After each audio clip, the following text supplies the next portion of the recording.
조선의 미래를 짊어질 왕의 아들이, 그것도 혹독한 인질 생활을 견뎌내고 고국으로 돌아오자마자 의문의 죽음을 맞이했다면, 과연 그 배경에는 단순한 우연 이상의 어떤 거대한 힘이 작용했던 것은 아닐까요? 한 나라의 희망으로 여겨졌던 세자의 비극적인 운명은 과연 개인의 불운이었을까요? 아니면 격변하는 시대가 품고 있던 냉혹한 권력의 속성 때문이었을까요? 조용한 밤, 아버지가 아이에게 들려주는 역사의 이야기, 역사소리입니다. 우리는 오늘 기록에 남은 사실과 그 사실을 둘러싼 해석의 갈림길을 따라가며 한 인물의 삶을 뒤흔든 시대의 경랑을 탐험해 보고자 합니다. 때는 17세기, 조선은 절체절명의 위기에 직면해 있었습니다. 북방에서 새롭게 떠오른 강대국 후금이 국호를 청으로 바꾼 뒤 벌어진 침략으로 인해 온 국토가 유린당하고 임금은 삼전도에서 청태종 앞에 무릎을 꿇어야 했던 치욕을 감내해야만 했죠. 뼈아픈 패배의 상흔은 백성들의 마음에 깊은 그림자를 드리웠고 나라는 혼란과 절망 속에서 미래를 가늠하기 어려웠습니다. 바로 이 비극적인 순간, 조선의 왕 인조는 소현세자를 비롯한 왕자와 신하들을 청에 보내야 했고 소현세자는 그 중심에 서게 됩니다.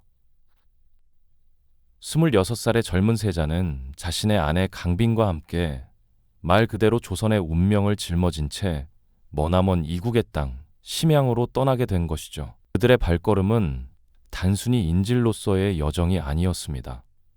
그것은 패배한 나라의 왕세자로서 겪어야 할 가장 혹독한 시련의 시작이었고, 동시에 조선의 미래가 어떤 방향으로 나아가야 할지 고민하게 만드는 기나긴 성찰의 시간이기도 했습니다. 소현세자는 청나라에서 8년이라는 긴 세월을 보냈습니다. 단순한 볼모 생활이 아니었죠. 그는 낯선 땅에서 새로운 문명과 사상을 접하며 당시 조선으로서는 상상하기 어려웠던 세계관을 직접 눈으로 보고 경험하게 됩니다. 서양의 과학 기술과 문물, 그리고 실리적인 외교와 통상에 대한 청나라의 개방적인 태도는 조선의 사대부들이 고수하던 전통적인 가치관과는 너무나도 달랐습니다. 세자는 단순히 붙잡혀 있는 신세에 머무르지 않고 오히려 능동적으로 그들의 문화를 배우고 흡수하려 노력했습니다. 청에서 지내는 동안, 특히 이후 베이징에서 서양 선교사들과 접촉하며 천문학과 역법, 천문역법 같은 기술 지식과 서양 문물에 대한 정보를 접하며 실용학문을 익혔고, 심지어 청나라와의 교역을 통해 재물을 모아 조선인 포로들의 속환 비용을 마련하는 등 적극적인 활동을 펼쳤습니다. 이러한 그의 행보는 당시 청나라 내부에서도 깊은 인상을 남겼고 조선인 포로들에게는 희망의 등불이 되어주었습니다. 하지만 그의 이러한 개방적인 시각과 실리적인 행보는 조선의 조정, 특히 아버지 인조와 조정 일부에게는 다르게 비쳤을지도 모릅니다. 청나라에 대한 깊은 적개심과 복수심에 사로잡혀 있던 인조에게 아들의 변화는 어쩌면 불편하고 경계스러운 변화로 받아들여졌을 가능성이 있다는 것이죠. 과연 소현세자의 눈에 비친 새로운 세상은 그에게 어떤 비전을 심어주었을까요? 그리고 그 비전은 고국 조선으로 돌아왔을 때 어떤 격렬한 파장을 불러일으키게 될까요? 우리는 이 지점에서 멈춰서서 깊이 생각해 보게 됩니다. 한 인물의 개인적인 경험이 어떻게 한 시대의 흐름과 충돌하고 결국 비극적인 결말을 향해 나아갈 수밖에 없었는지 말입니다. 소현세자의 이야기는 단순한 왕실 역사가 아닙니다. 그것은 격변하는 국제 정세 속에서 한 나라가 어떤 선택을 해야 했는지, 그리고 그 과정에서 한 개인의 꿈과 이상이 어떻게 짓밟힐 수 있었는지를 보여주는 생생한 거울과도 같습니다. 우리는 그의 삶과 죽음을 통해 역사의 거대한 흐름 속에서 인간의 의지와 운명이 어떻게 얽히고 설키는지, 그리고 권력이라는 이름 아래 숨겨진 차가운 진실은 무엇인지 함께 탐구해 나갈 것입니다. 이 이야기는 단순한 과거의 기록을 넘어 오늘날 우리에게도 많은 질문을 던지고 있습니다. 우리는 소현세자가 겪었던 시대적 아픔과 그의 개방적인 시각이 조선 조정에 어떤 파장을 불러일으킬지 질문하며 잠시 멈춰섰습니다. 이제 그 질문의 답을 찾아 소현세자가 청나라 심양에서 보냈던 시간 속으로 좀 더 깊이 들어가 볼까요? 단순히 인질로 잡혀간 비참한 처지였을까요? 아닙니다. 그곳은 역설적으로 그에게 새로운 세상을 만나는 기회가 되었습니다. 병자호란의 치욕 속에 끌려갔던 소현세자는 심양에서 8년이라는 긴 시간을 보냈습니다. 그 기간 동안 그는 결코 수동적인 인물로 머물지 않았죠. 오히려 그는 청나라의 변화를 목도하며 단순히 문을 닫아 지키려는 기풍이 강했던 조선과는 다른 세계를 직접 경험하게 됩니다. 특히 서양 문물과 사상에 대한 그의 관심은 남달랐습니다. 당시 청나라에는 서양 선교사들이 활발하게 활동하고 있었는데요. 그 중에서도 아담 샬이라는 예수회 선교사와의 만남은 소현세자의 세계관에 지대한 영향을 미쳤습니다. 아담 샬은 단순한 선교사가 아니었습니다. 그는 천문학, 역법, 화포 제작 기술 등 당대 최첨단 서양 과학 기술을 청나라에 전파하던 인물이었죠. 소현세자는 그와 깊은 대화를 나누며 서양의 과학 기술과 문물을 적극적으로 학습했습니다. 망원경으로 별을 관측하고 서양 서적들을 탐독하며 심지어는 농업 기술과 관련된 서양의 지식까지 받아들이려 노력했습니다. 이는 그가 단순히 고국의 복수를 꿈꾸는 것을 넘어 실질적인 국력 강화와 백성들의 삶을 개선할 방안을 모색하고 있었음을 보여주는 대목이죠. 그렇게 심양에서 얻은 그의 경험은 조선의 전통적인 시각과는 너무나도 달랐습니다. 청나라를 오랑캐라 멸시하며 복수만을 외치던 조선 조정의 척화론적 분위기와 달리 소현세자는 청나라를 통해 서양 문물을 접하고 그들의 강성함을 인정하며 실리적인 외교 노선을 모색해야 한다고 생각하게 됩니다. 그에게 청나라는 더 이상 단순히 타도해야 할 대상이 아니었습니다. 오히려 당시 동아시아 국제 질서의 중심축이자 서양 문물을 받아들이는 통로로 인식되었던 것이죠. 이러한 그의 개방적이고 실리적인 태도는 조선으로 돌아왔을 때 조정에서는 친청으로 기운다는 의심과 말들로 덧씌워지며 큰 오해와 불신을 사게 됩니다. 청나라와의 관계를 끊고 복수해야 한다는 강경한 척화론이 지배적이던 조선 조정의 시각에서는 세자의 이러한 변화가 위협적으로 느껴질 수밖에 없었을 겁니다. 마치 적군의 문화에 물들어버린 듯한 혹은 적에게 동화되어버린 듯한 모습으로 비춰졌을 테니까 조선 조정 대신들의 얼굴에는 불안감과 경계심이 역력했을 겁니다. 그들에게 세자가 가져온 서양 문물이나 실리적인 외교관은 오랑캐에게 굴복한 치욕을 잊고 새로운 길을 모색하자는 제안이 아니라 오히려 조선의 정체성을 흔들고 굴욕적인 현실을 인정하라는 위험한 발상으로 들렸을지도 모릅니다. 국제 정세의 변화를 읽으려 애썼던 세자의 노력은 국내 정치의 복잡한 이해관계와 맞물려 전혀 다른 방향으로 해석되었던 것이죠. 소현세자가 꿈꾸었던 것은 아마도 변화하는 세계 속에서 조선이 살아남고 번영할 수 있는 길이었을 겁니다. 하지만 그의 눈에 비친 새로운 세상의 비전은 고국 조선의 닫힌 문과 충돌하며 깊은 괴리감을 만들어냈습니다. 외교적 현실을 직시하려던 그의 실리적인 태도는 복수심에 불타는 척화론자들의 눈에는 배신으로 비쳤을지도 모르는 일이죠. 이러한 오해와 불신 속에서 세자는 귀국 후 더욱더 깊은 고뇌에 빠지게 되었을 겁니다. 그의 꿈과 이상이 고국의 현실 앞에서 좌절될 수밖에 없었던 답답하고도 긴장감 넘치는 상황이었던 거죠. 조선의 미래를 위한 그의 노력이 오히려 독이 되어 돌아온 격이랄까요.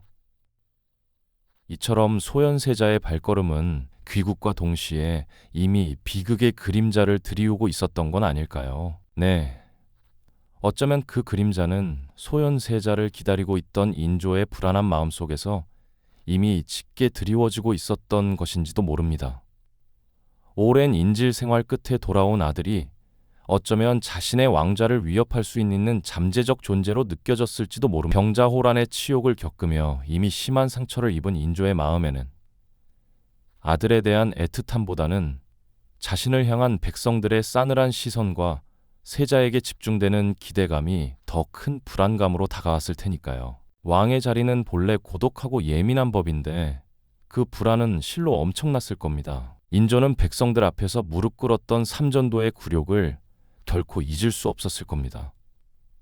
그 치욕은 단순히 개인적인 것이 아니라 왕으로서의 권위와 정통성에 깊은 상처를 그런 그에게 청나라에서 서양 문물을 접하고 실리적인 외교를 주장하는 소현세자의 모습은 과거의 아픔을 상기시키면서 동시에 자신의 왕권을 위협하는 또 다른 불씨로 비쳤을 겁니다. 세자가 가져온 서양 서적이나 신기한 기구들은 단순한 물건이 아니었습니다.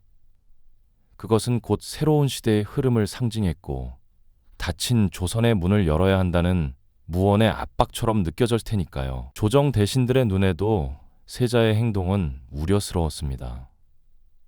특히 청나라에 대한 복수심으로 가득 차 있던 척화파에게는 세자의 개방적인 태도가 용납하기 어려운 것이었죠.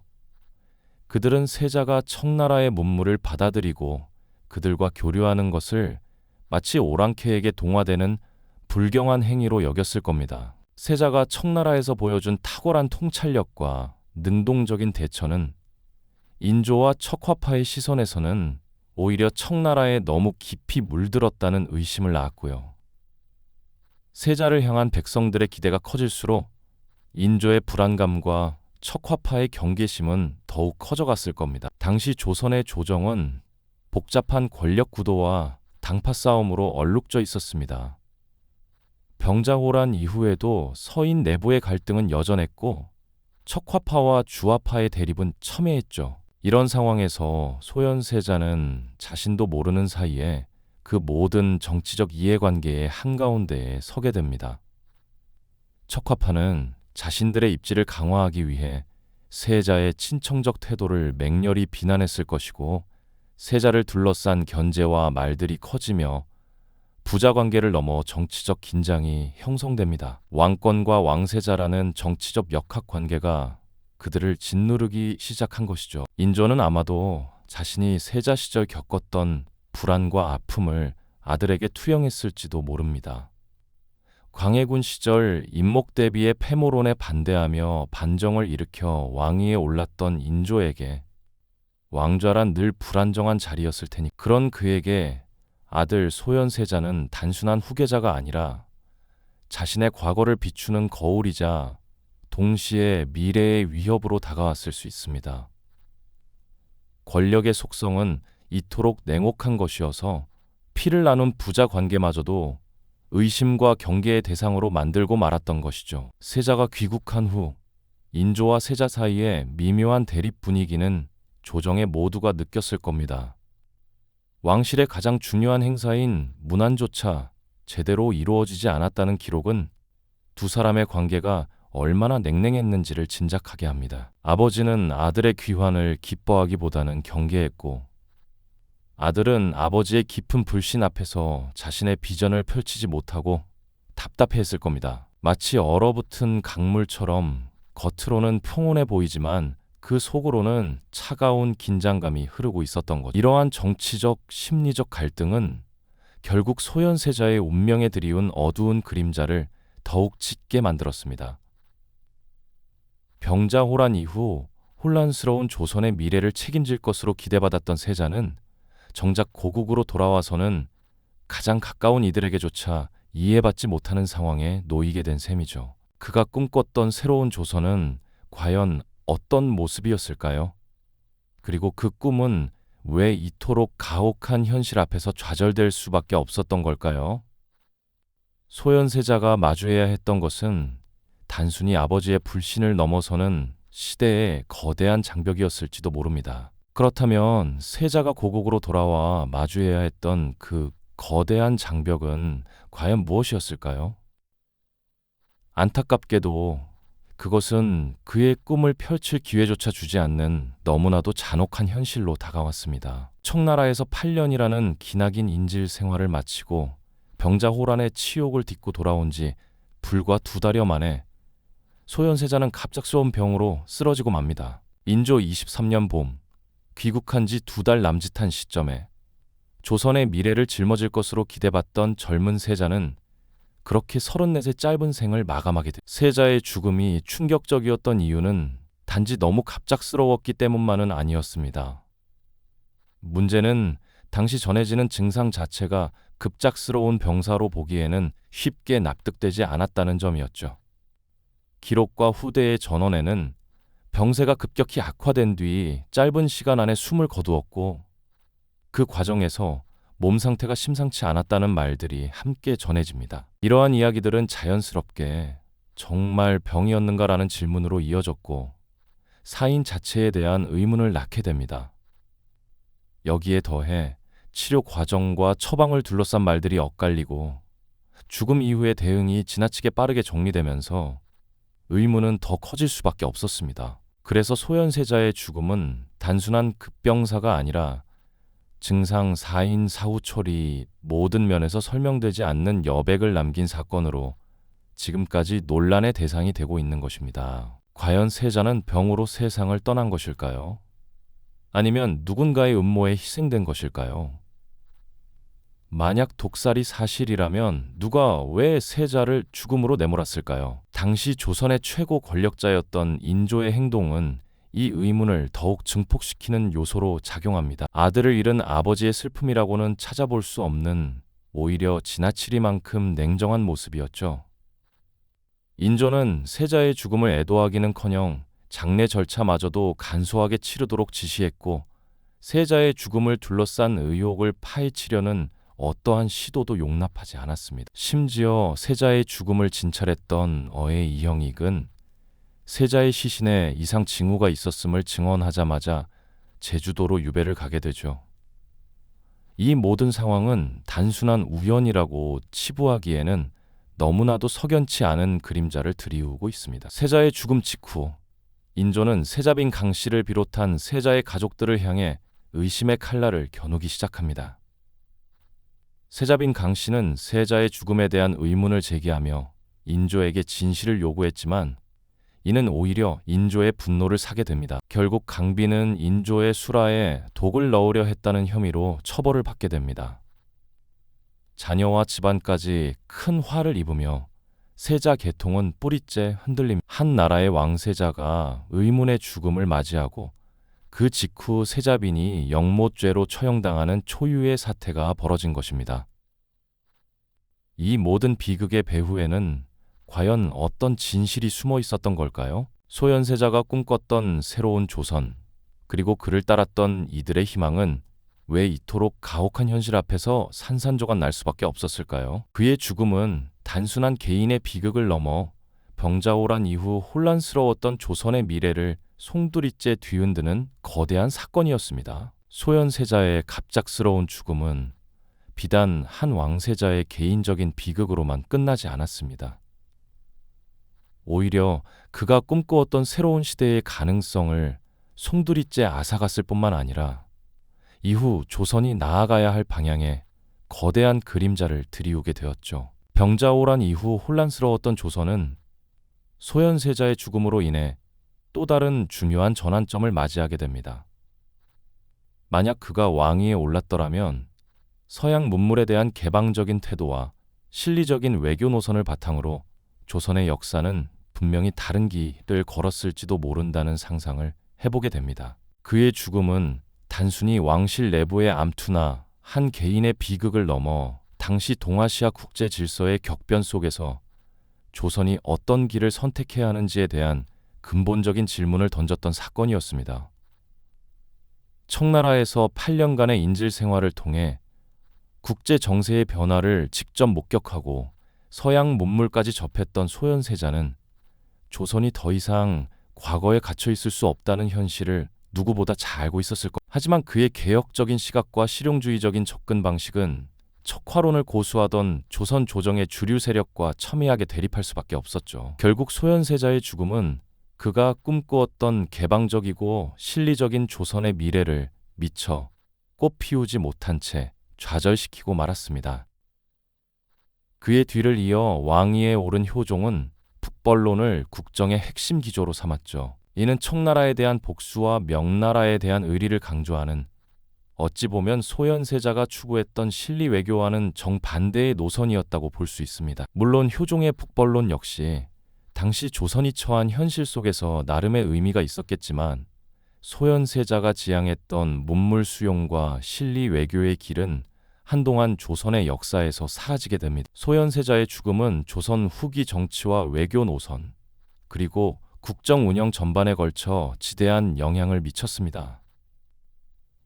그의 비극적인 삶은 한 인물의 비전이 시대의 경랑과 권력의 냉혹한 속성 앞에서 얼마나 쉽게 좌절될 수 있는지를 여실히 보여주는 거울과 같다고 할 수 있습니다. 어쩌면 소현세자의 죽음은 단순한 왕실 암투를 넘어 병자호란 이후 격변하는 동아시아 국제 질서 속에서 조선이 택해야 했던 방향과 그 속에서 개인의 비전이 어떻게 좌절될 수 있는지를 보여주는 비극적인 성찰의 기회였을지도 모릅니다. 오늘 우리가 소현세자의 이야기를 다시금 되짚어보는 이유는 무엇일까요? 그의 비극은 비록 수백 년 전 과거의 사건이지만, 변화의 흐름을 잊지 못하고 내부 권력 다툼에 매몰될 때 한 국가와 사회가 치러야 할 대가가 얼마나 클 수 있는지를 우리에게 생생하게 일깨워주고 있습니다. 역사의 한 페이지에 기록된 그의 삶은 오늘날에도 리더십과 비전의 중요성을 되새기게 하는 강력한 메시지를 담고 있는 것이죠. 만약 소현세자가 왕위에 올라 그의 개방적인 시각과 실리적인 정책을 펼칠 수 있었다면, 조선의 300년 역사는 과연 어떤 모습으로 달라졌을까? 역사는 언제나 우리에게 만약이라는 질문을 던지며, 그 질문 속에서 우리는 현재를 돌아보고 미래를 헤쳐나갈 지혜를 얻게 됩니다. 소현세자의 삶과 죽음은 바로 그런 역사의 물음표로 남아 우리에게 깊은 생각할 거리를 안겨주는 것이 아닐까요? 그의 비극은 단지 한 왕세자의 불운한 죽음으로만 남아있지 않습니다. 변화의 흐름을 감지한 한 인물의 시도와 그 변화를 받아들이지 못했던 권력의 선택이 어떤 결과로 이어지는지를 이 사건은 조용히 보여주고 있기 때문입니다. 소현세자는 격변하는 국제 질서 속에서 조선이 마주한 현실을 누구보다 먼저 보았던 인물이었을지도 모릅니다. 그러나 그가 보고 온 세계와 조선이 지키려 했던 세계 사이의 간극은 끝내 좁혀지지 않았습니다. 그리고 그 간극 속에서 한 사람의 삶은 너무도 허망하게 사라지고 말았죠. 만약 그가 조금 더 오래 살아 자신의 생각을 펼칠 기회를 얻었다면 조선의 선택은 달라질 수 있었을까요? 혹은 어떤 선택을 하든 그 시대의 조선은 이미 다른 길을 받아들일 준비가 되어 있지 않았던 것은 아니었을까요? 소현세자의 삶과 죽음은 지금도 우리에게 명확한 답을 주지 않습니다. 다만 하나의 질문을 남길 뿐입니다. 변화의 문턱에서 한 나라와 한 시대는 과연 무엇을 두려워했고 무엇을 놓쳐버렸는가 하는 질문 말입니다. 소현세자의 죽음이 정말 병환이었는지, 아니면 누군가의 의도가 작동했던 것인지는 지금도 단정할 수 없습니다. 다만 분명한 건 그가 돌아온 뒤 조선의 권력은 새로운 길이 아니라 익숙한 길 쪽으로 급격히 기울어졌다는 사실입니다. 한 세자가 보고 온 세계와 조선이 지키려 했던 세계가 충돌하던 그 순간, 그 충돌의 틈에서 한 사람은 너무 빨리 사라졌고 그 뒤를 따라 또 다른 비극이 이어졌습니다. 그리고 우리는 여기서 한 가지 질문을 마주하게 됩니다. 나라가 가장 두려워한 것은 외적의 칼날이었을까요?